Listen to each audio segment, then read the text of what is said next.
因为我们一直不停的掏钱嘛，当你掏到一定的程度的时候，你会跟他谈，为什么会这样哈？他就跟你说，那你赚的不够多啊，那你就要多赚一点啊。就是你要这个东西，你要这个财富，那你就要想办法去把这个钱找来，这个东西是不是你真的要Hello， 你好，我是能杰，我是郑峰，欢迎收看我们最新一集的财经 Vodcast。这一集节目呢，这个郑峰又找来他的朋友来上节目了。你真的是很有私心哎，最近找很多你的朋友来上节目是怎么回事？没有，这个因为是发生在我身边很久，我觉得应该要让所有人知道。 OK， 好，也不是因为你的朋友的关系啦，你也就是听到朋友有过这种血泪的经历，所以呢你就觉得说一定要把这件事情就是公诸于世，让更多人来小心身边真的是不管是诈骗的人或者诈骗的公司是处处都有，我们真的是要非常的小心。对，来聊一下究竟是发生什么事情。这件事情非常有趣，就是在疫情的时候有很多人很多公司就是利用一些心理咨询或者是一些身心灵的产业去让更多人加入，因为疫情嘛，大家都躲在家，然后有点不开心，就透过这种心理咨询去得到一些答案。那在这种情况之下，这些公司就透过一些所谓的直销或是金字塔的方式去拉更多朋友或拉更多人进入这间公司去算是卖东西或者是做直销。其实我知道不止我朋友有受骗啊，其实还有很多人也开始在投报，因为我们的 podcast 上了之后，其实有很多朋友都有讲说其实他们也是受害者之一。为什么不敢讲？是因为一个人嘛，他就觉得他怕他说出来大家就觉得他笨，所以我们也希望YouTube 出来之后其实也让更多人知道这件事情。对，其实我觉得你的朋友真的非常有勇气耶，他们就是这个千塔罗公司的这个高层嘛，是还有工作人员，是名字我们就不介绍了，等一下大家就在正片里面就可以看到。我真的很佩服他们的勇气。我那天我在访问他们的时候其实问了很多蛮直接的问题，虽然我也觉得说他们在回答的时候可能会稍微语带保留一些，但是他们能够今天很勇敢的就来到我们的直播室去揭露这件事情，不管他说的有多直接或者多委婉，我都觉得那都是需要非常大的勇气。对，我自己在想说，如果是我自己被骗的话，我可能会觉得蛮不好意思告诉别人的，就躲在家这样子，是，然后自己流泪啊，因为其实涉及的金额也蛮大。其实这件事情还有牵涉到另外一个，就是还是会有人用一些宗教的名字去推一些塔罗。其实在雪隆一带的一些庙，例如说天后宫，他们其实就有正式的发文告跟挂布条，就是他们其实是不鼓励塔罗这种行业进入庙里面，因为它其实是会怕有更多人受骗，所以有这样子的事情发生。是，其实在这个访问的过程当中呢，也不断的提醒大家要小心身边的这些所谓的身心灵公司或者是算命啊塔罗。那如果你要去找他们这个寻求服务的时候，其实你也要去了解到说这间公司到底是不是正派经营。那如果你也想要投入到这些公司成为他的员工或是加入他们的工作的话，其实也有很多需要注意的问题哦。那究竟是哪一些问题是需要注意的呢？就请大家耐心的看完我们今天这一集节目。OK， 好，废话不多说，马上我们就来进正片吧。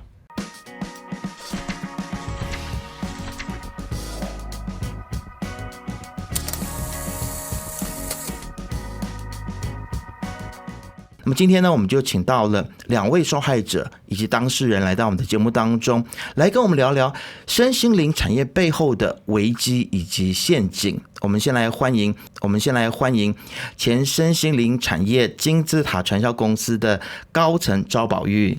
Hello， 欢迎你。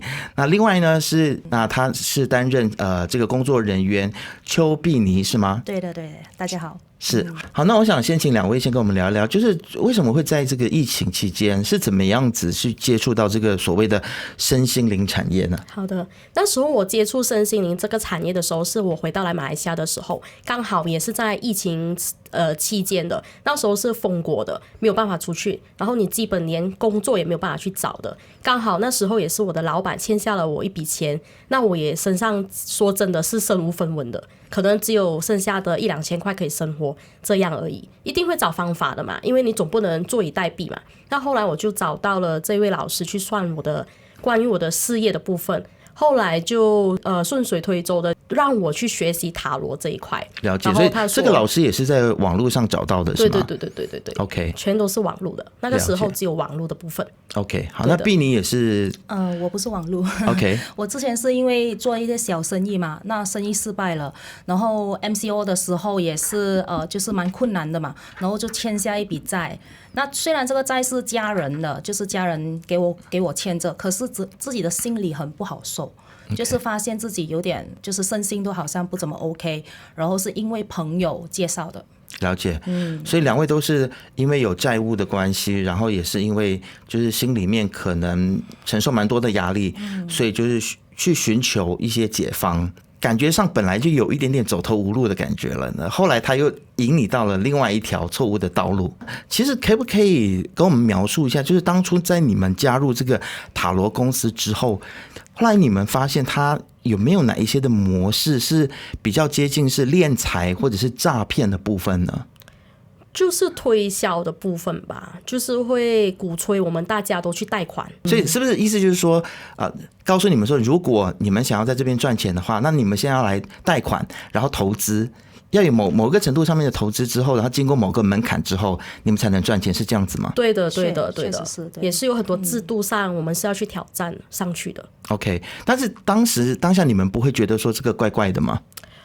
当下是一定会人嘛，正常的反应是一定会想的，但是可能他们的话术真的很厉害，我们就是看到前方的希望，我们才会去投这一笔钱的。因为我们那时候有的问题是什么？钱的问题啊，对啊，那是不是想要脱贫？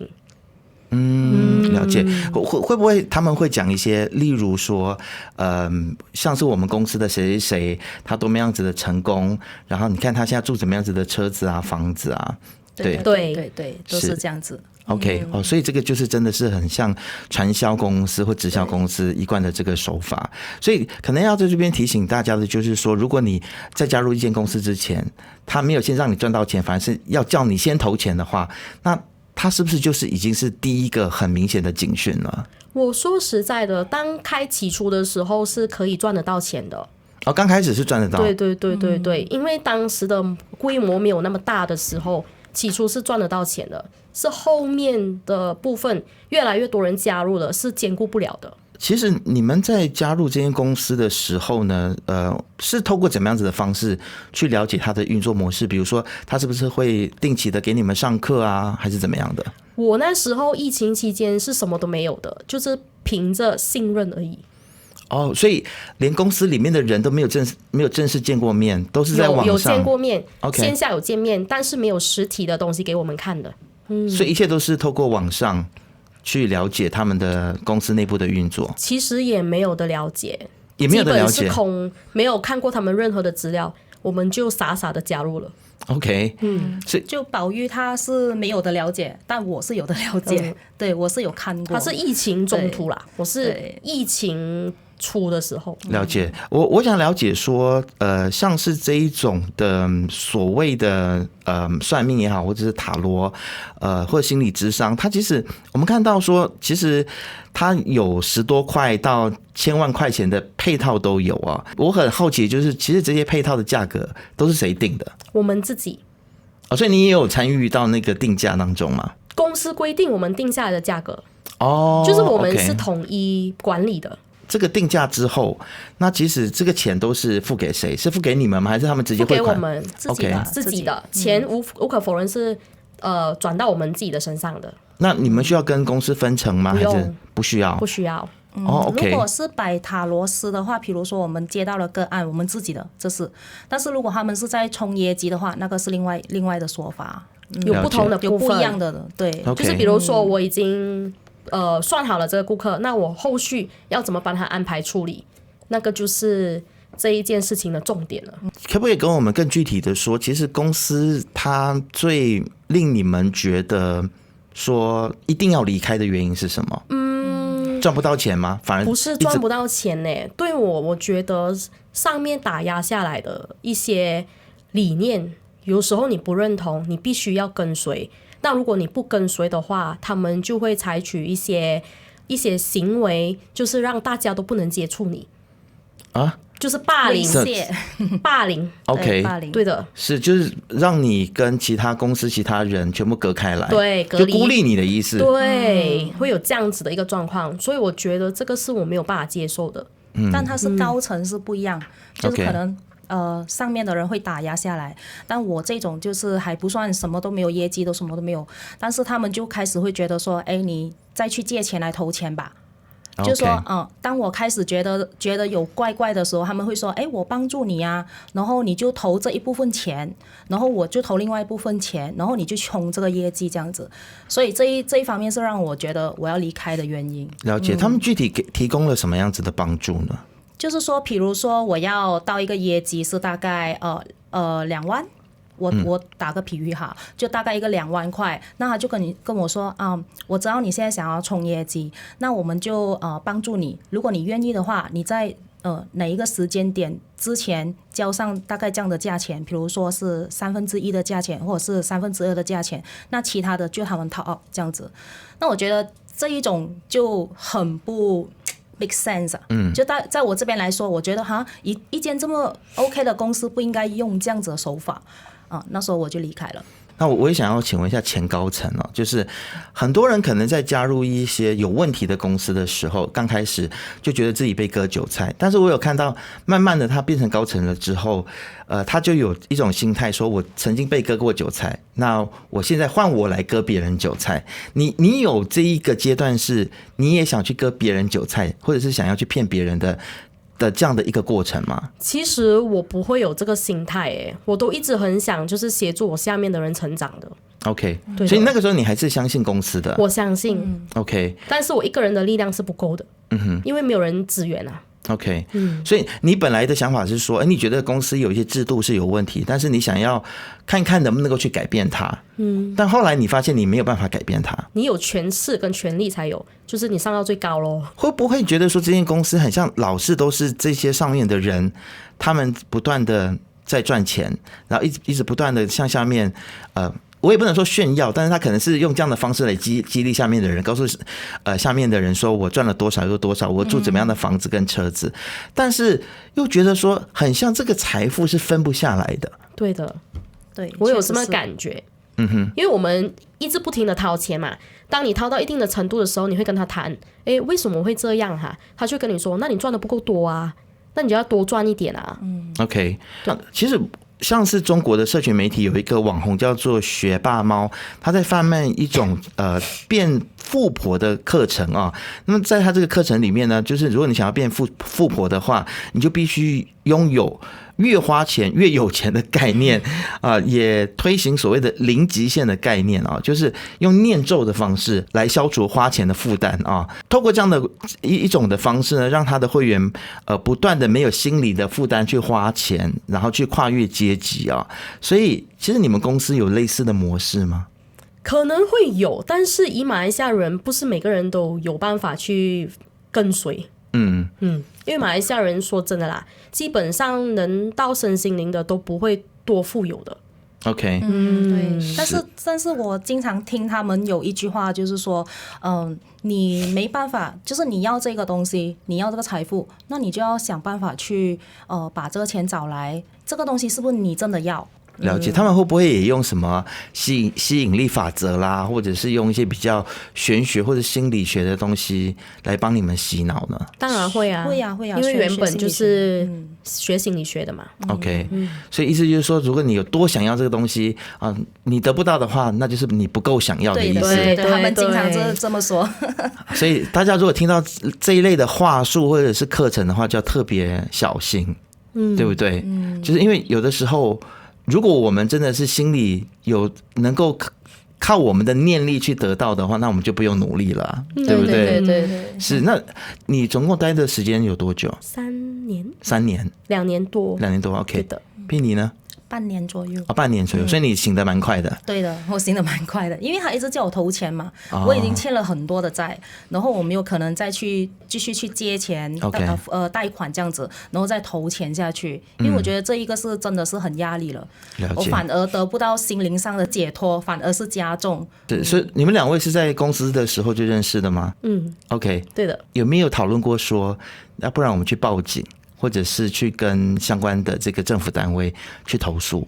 后来是律师的推荐下是有想的，但是好像后来我们也没有做这件事情，因为可能是他们有讲说，案例来讲的话，要有10个人起跳来报案才会成立那个案子啊。这个有一点不太合理耶，就是对啊一定要足够多的人被骗了，然后才对这个制度很像怪怪的。对，所以我们也觉得后来就没有怪怪把这个东西去报警了，刚刚我们在开录之前有聊过嘛，说这家公司现在还在运作当中，还在啊，还在。所以今天你们来上节目，会不会有生命的危险啊？没有关系啊，你们不怕？不怕，为什么要怕他？对呀、让我们是本他要怕我地人呢、们对呀、他们是外来的。外来的人。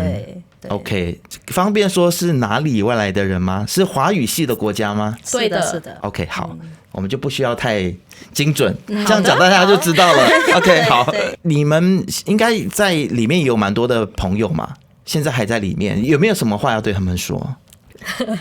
希望他们上叫他们加油，加油，赚多一点钱。对，没赚到钱就要醒过来。OK， 还是希望说要就是说服他们，希望他们可以醒过来。但是其实我觉得很困难的一点就是。包括像邪教也好，或者是一些宗教团体，或者是直销团体，因为你可能花很多时间在这个团体里面，然后你跟你原本的比如说家庭啊或朋友是脱节的，所以变成说你整个生活圈子都在这里的时候，你要抽身会不会就特别困难？会，我起初的时候我会觉得会真的很困难的，但后来想想一下，其实也没有什么好困难。你要用到它里面所教你的东西，你今天是不是真的是很想要离开？对啊，那时候就很坚决的，好了解，不到1个礼拜我就做出了这个决定，然后离开的。我觉得还有就是很多人是因为投了太多的钱财进去，身不由己，所以就好像我们说的洗了头。那没有办法，那头已经湿了，你抽不开了那个身，然后对洗完这样子，对，就跟赌博有一点像嘛，有就是有，原本就是投资啊，对你把类似投资钱丢进去了，然后你就想要把这个钱给赢回来，对的殊不知它是一个无底洞，是没有办法赢回来对的，是的你不知道，你也没有办法知道。对，因为他一直要你挑战的时候，你就不断的要在某个阶段再加钱啊，然后再挑战啊，什么这样子，买东西啊，什么都是。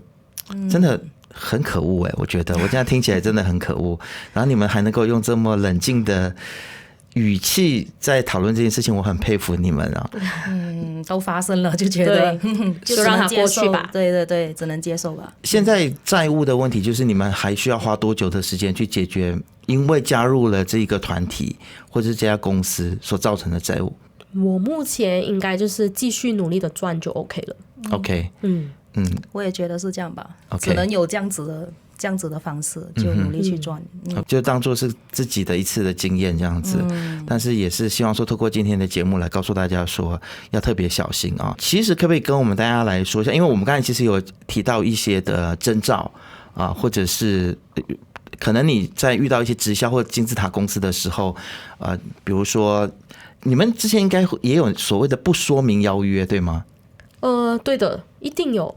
不会说不说明啦，他们都会有一个主题的。OK， 我们邀约客人都会有一个主题的，基本上这个主题一定是客人想要的。比如说我们有一个 gathering 或者一个 party， 这样你要不要过来？但是所以第一个征兆就是说，如果你去到了一些场合，跟原本邀约的主题，很像不太对路的时候，他邀你去 party， 但是你却到了一个什么商业的说明会，那你就要应该逃了是吗？我当初也是被邀约去类似一个 party 的，那我觉得 OK 一切都很正常啊，大家都好像真的能帮助到我，所以我才可以广东话讲落搭。类似这样子。哇，他们也进步了耶！对，他做 party 就真的有 party， 真的有 party 的， party 真的是真的 party 实体的。就比如说那什么活动啊，他真的是那个活动，然后过后呢，可能就会来说，关心你说，你怎么样啊？你觉得怎么样啊？就开始进入，然后就开始安排课程，就上课这样子，上了一个类似心理学的课程这样子。你们现在对人会不会有信任危机呢？会的，一定会的。就可以算是一个对你们造成一个长久性的这个心理的创伤吧。可以这么说，但是因为我们有学这一块嘛，所以就会比较容易排解掉的，就是比较懂得会看人。